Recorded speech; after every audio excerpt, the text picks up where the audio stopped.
Hello, everyone. Hope you're all doing great. Today, we have another exciting day because we are going to do something really practical. This is your first speech, which is narrative speech and public speaking, and you are a storyteller. All right. So, in today's video, I'm going to tell you how to write the story and then how to deliver it. I know, I should know the requirements or the rules. So, just to brush up my mind, I know that I have to be able to speak for 2 to 3 minutes, and my story should be within the word limits of 100 to 150 words. And I should have no plagiarism in my story. It should be an original story, my personal life, any day from my personal life or my family, my brother, my father, my sister, or even my friends or my cousin.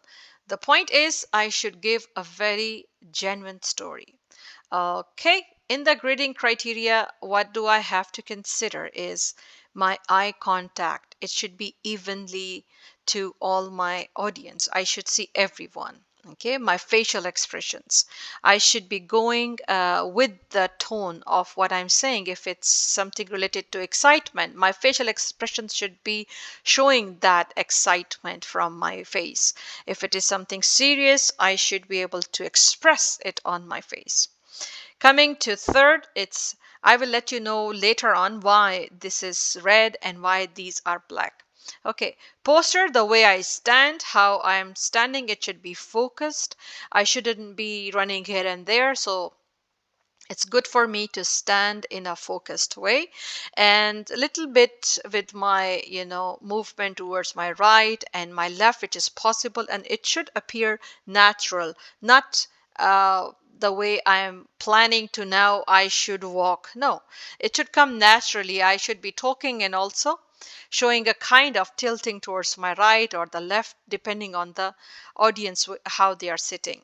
Gesture is my hands and head movement. Again, it should be very normal, very natural, the way I'm expressing or I'm telling a story. So I should be utilizing the movement of my hands and head along uh, with the story or even any speech. Pauses.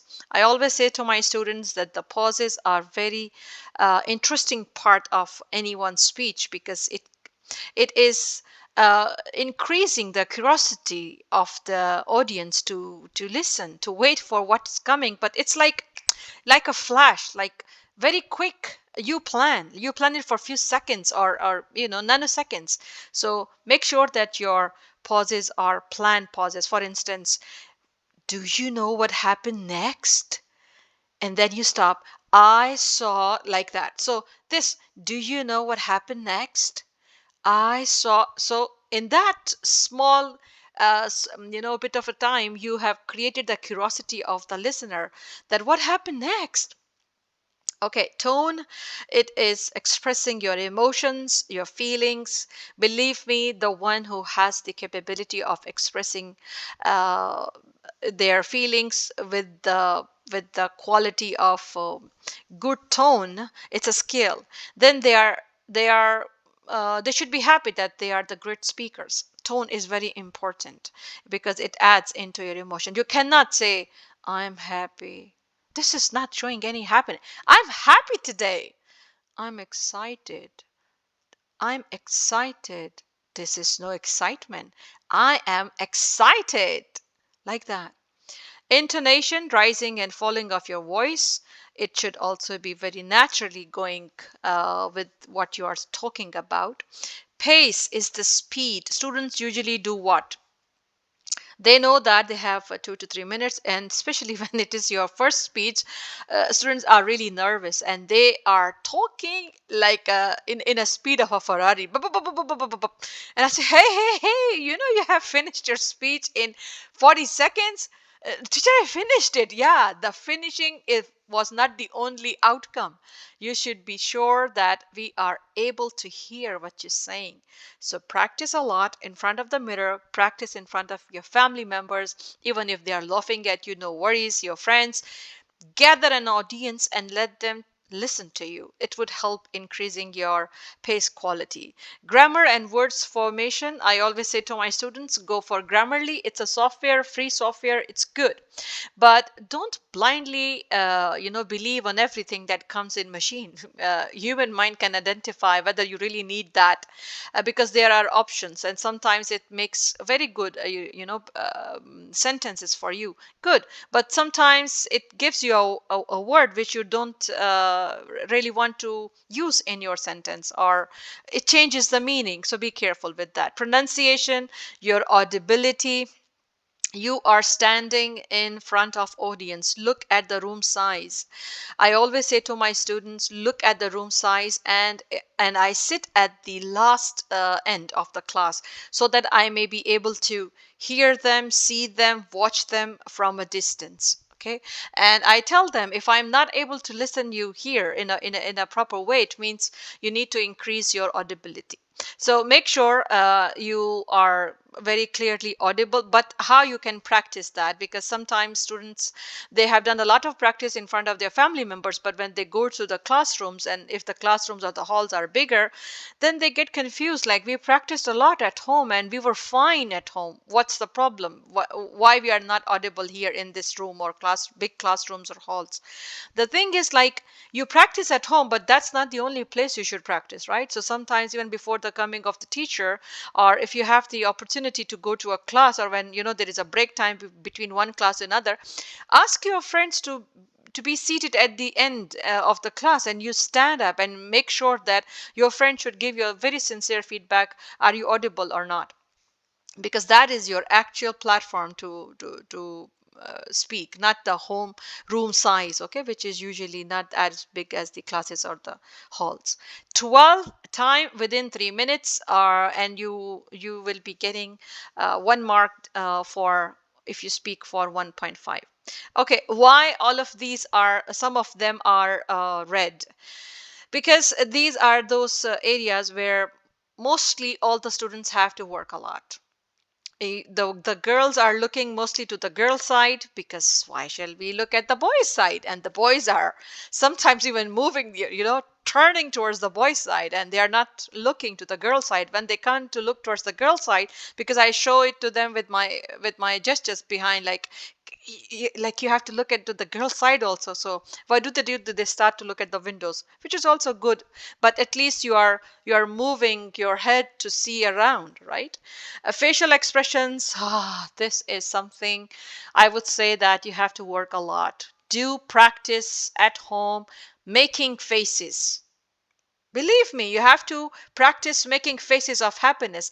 I know you are mature men and women. You're not small children. Children are easy because they are so expressive. They're so innocent, right? But when we become mature, we are kind of, very modest, and we said, no, we don't.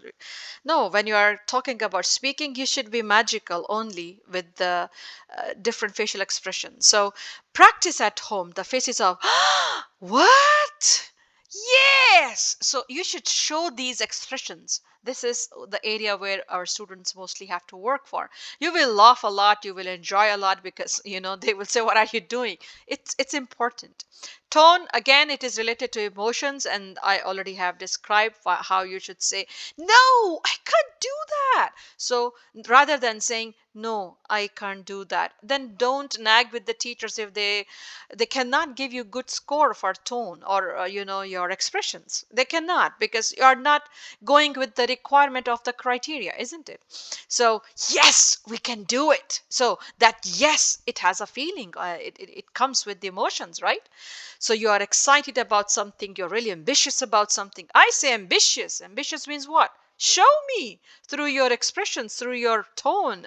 Okay, rather than I am ambitious. I am ambitious. I am. This is not ambitiousness, all right?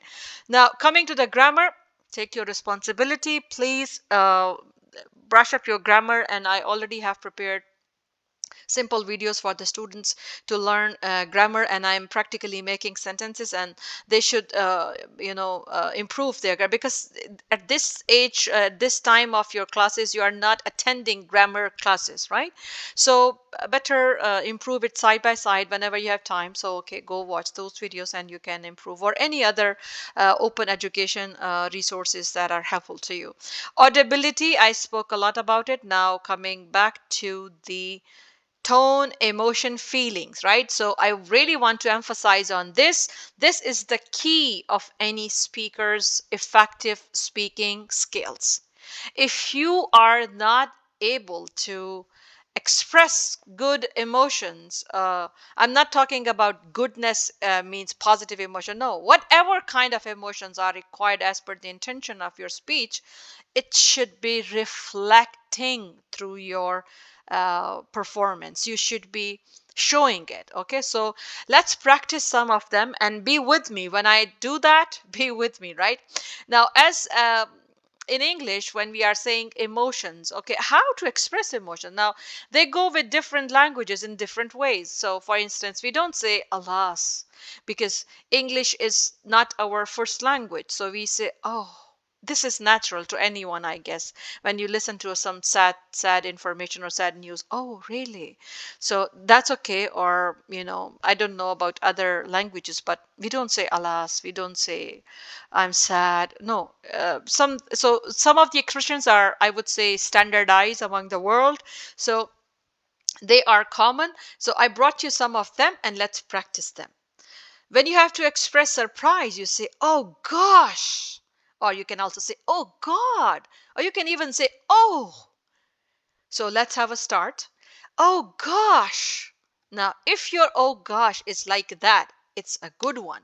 If your gosh is like, oh gosh, then really, you have to increase the level of emotion in your oh gosh. And if you see there is a mark of exclamation, that tajjub sign, this means it's not a sentence. You have to give it with full of your skill of giving expressions. So we are going to give another try, the last one, to go with oh gosh. You see the faces? So we have to do that. Not that much of projection of your eyes, but yes, this one is better. You say, oh gosh, oh gosh. That's good. Okay. Now going to the next one, we have a bad information. Someone is disappointed. You see, the same yellow guy was here with oh my gosh, and here he is, because this is the same, but the reason could be you should have to express a little bit of disappointment. Oh no, that's impossible. Why, mama? Why? My child, usually he says that. So let's have a practice on that. Oh no, that's impossible. Some of your friends says, I didn't get my good score in IELTS, and that was my last chance before commencement of this semester. You say, oh no, that's impossible. You did a lot of practice, boy. You see? Or someone has been terminated from the job. You say, no, that's impossible, right? Okay, going to the next is when you are also saying, what? But how? Like when you are unable to understand how this thing happened. So this should be your face, okay? And if you are speaking, if you are telling a story, you should make it for a while just to go with what you are saying, okay? Okay, it's definitely to attract attention. So if usually our parents, they do that when we are in a busy talk, or our siblings are talking to each other, or even the students are talking and teachers try to get their attention, say, and everyone gets attracted to the teacher. All right, so ouch. Ouch has two expressions, I would say. One is when you fell down, or you get hurt, you say ouch, that hurting, like that, okay? But the second one, if you see, is this is physical ouch, like you got hurt, and you are feeling the pain, body pain. But here I guess you should get it. What does that mean? This means if someone is very much sensitive about something, and there is a person who really attacks that part of his emotional feeling and hurts that person or insults that person. So the one who is listening, they will say, ouch, that was hurting.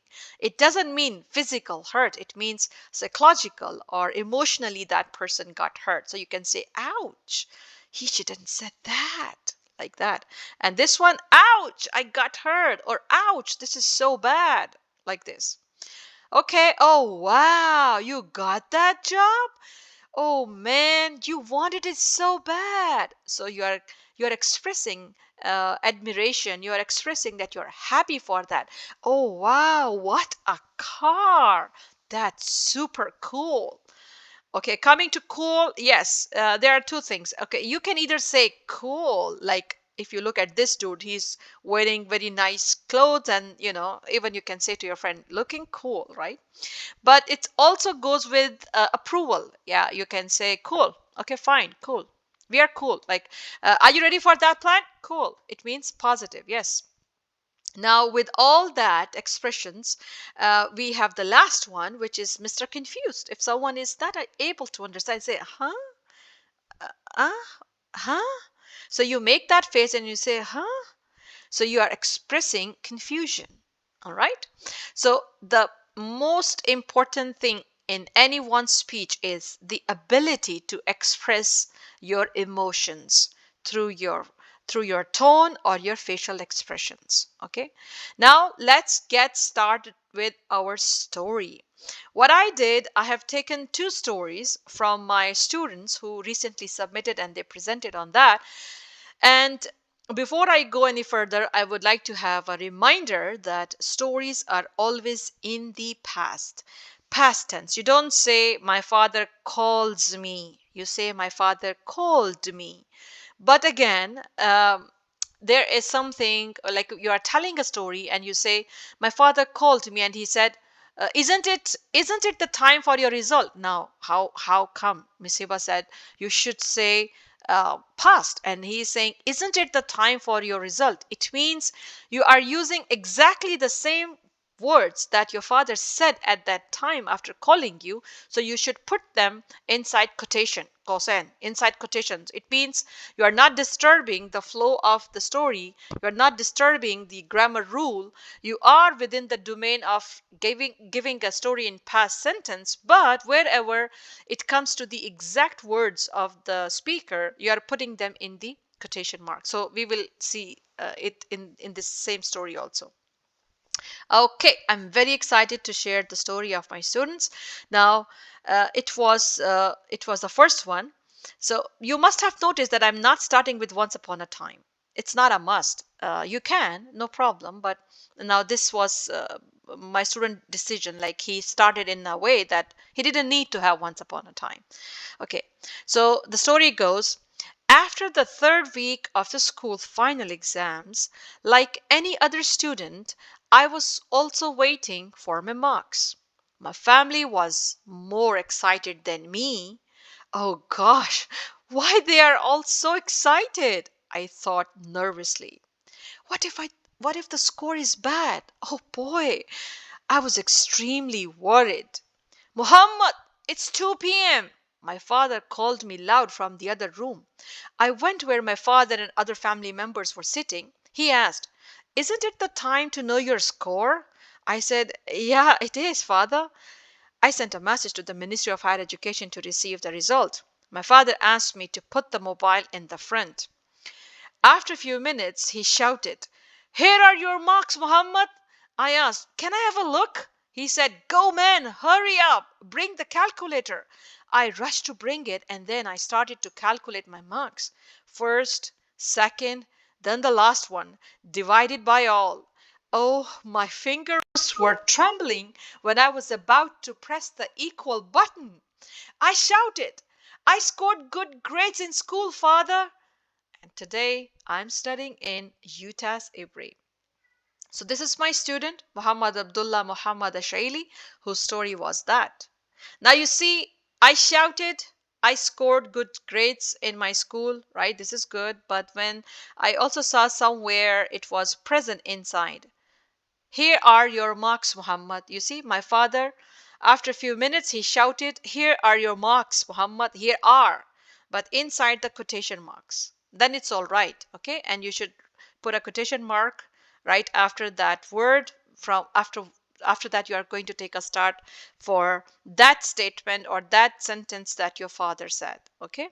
So you can do this. And I asked, here, comma, and here, beginning of another. Can I have a look?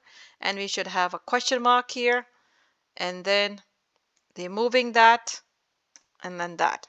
He said, "Go, man," like this, okay? So I'm very happy, and thank you so much, Muhammad, for sharing your story with us. I'm sharing with the world. Okay, this is another interesting story. So this is a girl, Shahad. Now her story goes like that. This was an unforgettable day. We were attending online classes due to COVID. Oh no, even the memory of online classes upsets me today because I always found them boring and confusing. So, my regular practice was to keep chips packets beside me and to munch throughout the lecture with my mute mic. One day, our teacher asked, "Who is making this loud sound?" I also heard her saying that, but I couldn't hear which sound because I was already crunching the chips and kept eating. The teacher got annoyed and said, "Is someone eating with his mic on?" I chatted with my friend and asked, "Who is that silly one to keep the mic on while eating? I also eat chips in every class, but the teacher never knew it." My friend replied, "Shahad, it's you who is making this sound because your mic is on." Oh no! How is it possible? Immediately I put up the mic. But girl, I couldn't attend the rest of the classes the whole week due to embarrassment. So the name of my student, who is the writer of this story, is Shahad Khamis Mubarak Al Hinai. Thank you so much for both of my writers, great writers of the story. I know that you might be thinking that this is a long story. No, but I had highlighted and I maximized the font just for your easy reading. I hope you have enjoyed the video, and I wish you are also going to be great writer of the story and narrator of the story. If you have already subscribed to my channel, thank you so much. If you are new to the channel, welcome to my channel, and I would like to wish you best of luck. Stay happy, stay healthy.